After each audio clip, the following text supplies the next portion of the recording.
most part. 009 I don't think. I honestly don't think that it's the tactics, man. I think that this game's meta is if you aren't fucking individually very skilled and your positioning is not very good, you're gonna lose.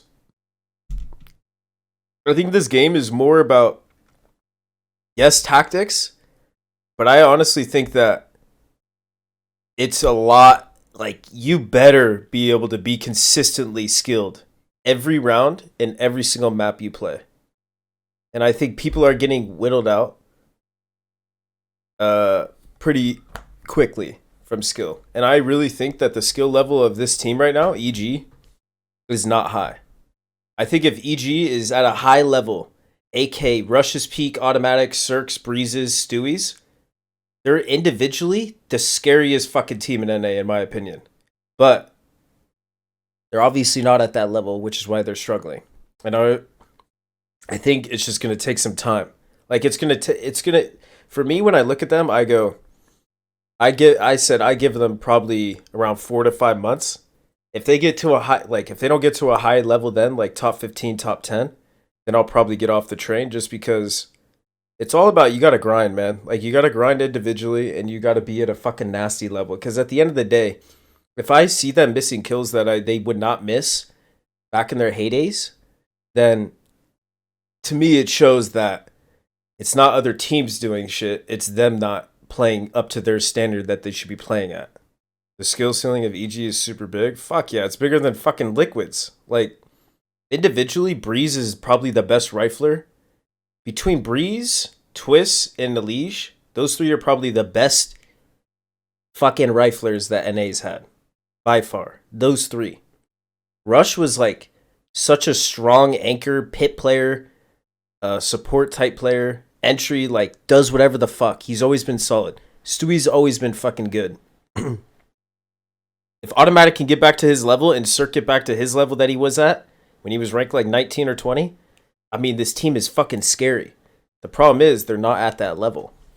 And people can shit on, like, this team all they want, but if you're from NA shitting on these guys, like, you have to understand that NA is going to get even worse off. You need these guys to succeed for NA. If you're EU, then you're, like, it doesn't matter to me. But I'm saying that NA, we need them to succeed. But will that happen under Stu IGL? Easily can, man. Do you not listen? Like, see, when people say, like, Stewie's not a good IGL, they need a better IGL. Like, do you not listen to, like, previous players, how highly they praise Stewie's, like, IQ for the game? You need to, like, you guys need to just stop looking at what Reddit posts, what HLTV posts, what people say, and listen to, like, what people say that actually that matter. So Moses, who was the coach for Liquid, literally said that he's one of the smartest players he's ever seen, and listen to it, how he breaks down the game. Moses, who's also played at a very fucking high level in CS before he became a caster. So he's valid. These people that post on Reddit, these people that never played on a team at a high level, these people that don't understand the game, have no validation to judge who is a good IGL and who isn't. Because you can't base EG's sole success on Stewie's IGLing alone. That's stupid. You have to base it on how hard the 5 individuals are working, number one. Are they doing extra time outside the game, outside of prac? And then, like, if it comes down to making a call in a game that's like 15-13, 15-14, he tells his team to do something that was probably a mistake, then that's, like, where you can judge it. These games aren't even close enough to judge because they're obviously not there yet. But, like, the fact that these people judge and say that Stewie's not high IQ at calling, and, like, where they get that from, and it mind boggles me. It's like, your validation only matters is if you fucking played at a high level, you understand the game at a high level, which means you played at it, or you fucking coach the team, or you're, like, in that circle, or you know him. It's like, you can't judge someone's IGLing ability based off of, like, just, I don't even know how to explain it. Like, you can't just base off what other people are saying. You have to, like, understand, like, okay, how is he telling his team to work through the round? Like, on T sites, like, how is he telling his team to, like, work through the map. It's much more detailed than that. And I guarantee you, why did fucking G2 want to pick him up? G2 was about to pick him up over fucking Alexi B. Obviously, they see something in him. Obviously, Nico sees something in him. Right now, it looks like, yeah, it's good they picked up Alexi, but at the same time, obviously shows that people at a high fucking level that understand the game, aka Nico, who's probably, what was he, top 3 last year? Moses, who coached Liquid, who played at a very high level, seemed to, and Fallen, all seemed to say that he was very fucking smart at the game, broke down the game at a certain level. But they actually won't. Apparently, cats doing that, you get the chance that they can damage their... That's the biggest problem NA posting is facing right now. They have no depth. Honestly, the biggest issue is, like, if there's more orgs, there will be more teams and better teams. I think that the quality of teams and players will get a lot better. Because I think that it'll give these younger kids a motivation to grind for something with the end result. Like, people in Valorant know if they grind and get to a pro team, there's pay there at the waiting at the end of the tunnel. If people grind here, even if they do get the pro league like party astronauts or like our old team, still may not get paid.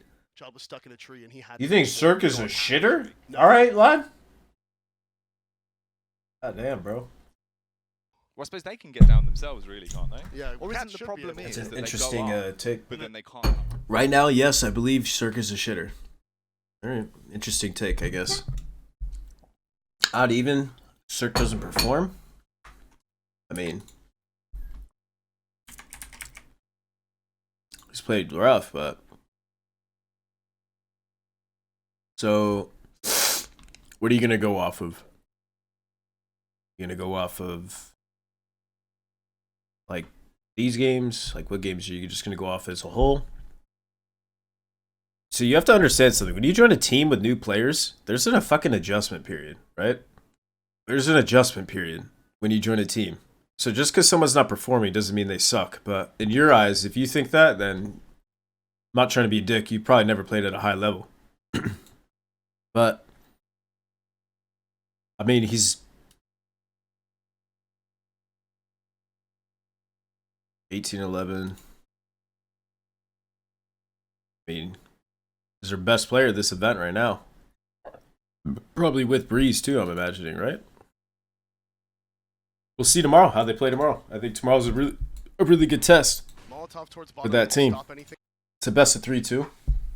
Top tier teams. Well, I mean, they've had 2 events. One event they had was Blast, which was like 2 weeks of prac. And they're trying to implement a completely different style than Breeze's CeRq is used to playing. One's Pro League. They didn't have their fucking coach. They had what, 1 month of prac? 2 months? Sometimes shit takes like 6 months, bro.